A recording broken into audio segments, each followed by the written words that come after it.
Archbishop Lambert Binomugisha abiri na tunsisa karamento ya confirmation no kushabira beji basini ya kane ya mukaga ari St Charles Rwanga High School Kashekuro omugombora ya Kitagata district ya Shema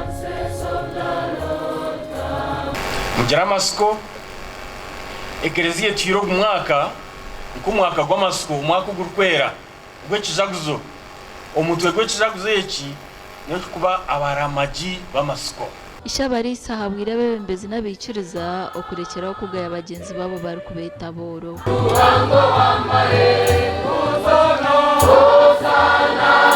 The leaders of this area or everywhere else never rate people as poor.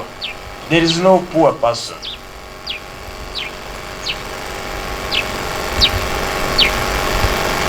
And majoro musoro kagwatubera umusoro guno kurwo mukafuka akafuka akakane nuko katubisizeho. The teachers are your mentors. If you are born intelligent and your parents don't care about you, they don't feed you. Every one of you has talents that God gave you. And those talents will be revealed through schooling. Mwenu tusima Archbishop tutine ugarukira amashemerwa ni mingi shanga Archbishop yikiriza yatutaya isa itwenkentambaza yatuhamisa eyo mutano yo kushabira beji n'ishomero yona kandi yatugaburira n'ikiburo haruho abeja butugambire nabo okubetebekanisize buzebi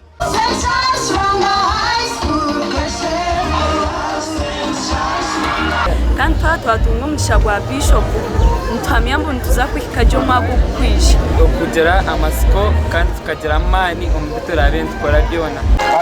Present your gift to the Archbishop.